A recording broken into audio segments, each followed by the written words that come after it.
It's rather unfortunate that so many wonderful qualities were put into one man. There are enough there for a whole regiment of people. He's got them all. He's handsome, he's charming, he's talented. He's the kind of person that wants everything to be successful, not just for his business, but for the community that he's working in.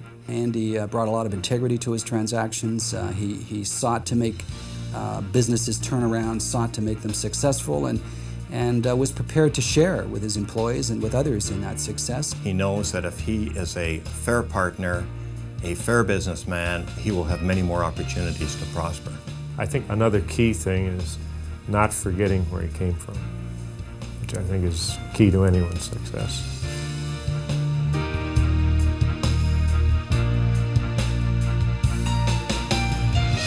Born Andre Marcel Spriet in 1935, Andy is the son of parents who emigrated from Belgium in 1928. In southwestern Ontario, the Spriet family worked the land and taught the young Andy his first business lesson. Andy will tell you about how when he wanted to get shin pads for playing hockey, he had to save it at so much a week. You know, he didn't just go out and buy some expensive equipment and have his parents pay for it. He had to earn the money and get it over time, and that creates an appreciation for things. You know, you don't. If everything's given to you, you don't learn to appreciate it.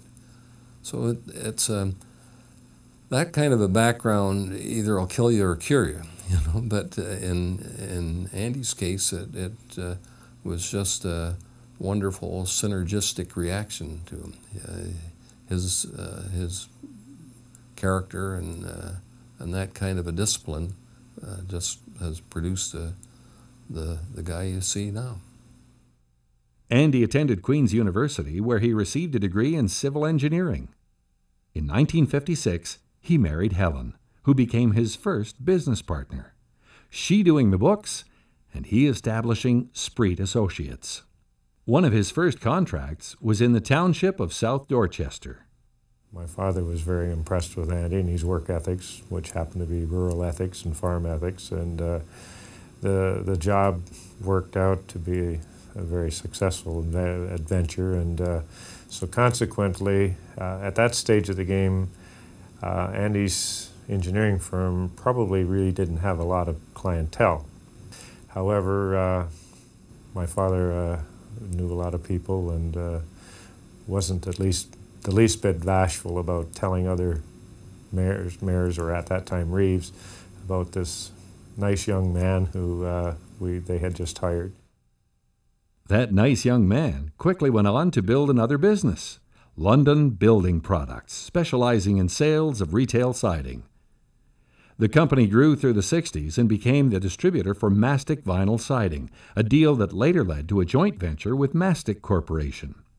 The company name was later changed to Vitec, and in 1994 was recognized as one of Canada's top 50 privately managed companies. So when it was time to sell, being too big within the Spriet portfolio, Andy looked for the logical buyer, and the buyer came forward, and the buyer thought they made an offer that Andy couldn't refuse.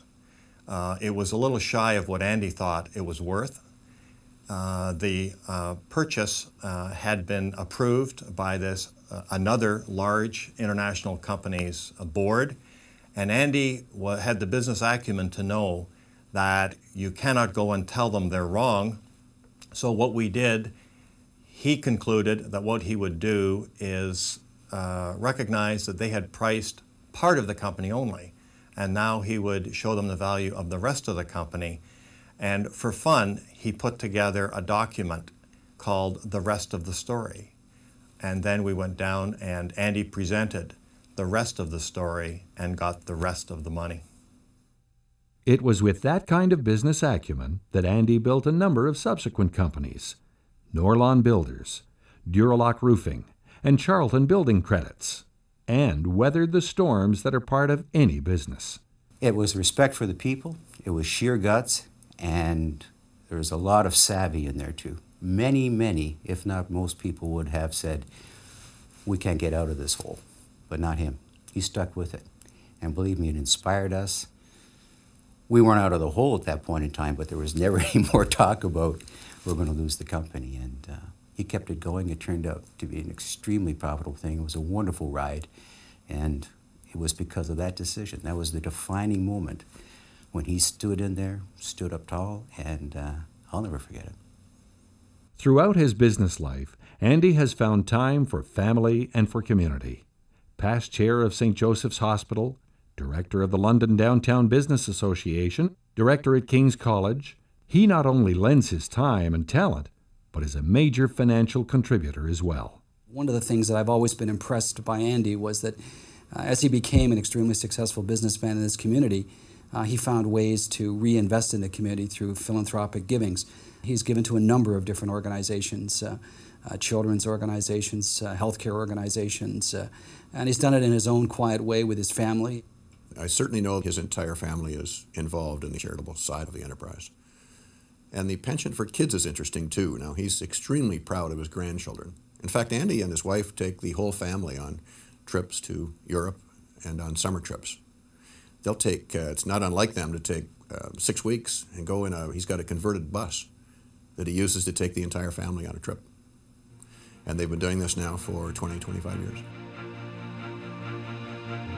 Andy Spriet, astute businessman, fair player, leader and mentor, family man, philanthropist, and today, newest member of the London Business Hall of Fame. And to me, that's the real lasting legacy that he's given the community, is that he's provided these good jobs. They're safe, they provide opportunity as a fair employer, and that's what the community can build off. Andy hasn't peaked. I don't think he'll ever peak. He's that kind of man. I mean, he's a genius, really. He's always got ideas, and he knows how to follow through on them and choose good people to support him in his dreams and goals. I think Andy's just getting started. From the standpoint of philanthropic activity, he's really just getting started. And the Children's Theatre, the original Kids Theatre, the library are two examples, but you're going to see a lot more.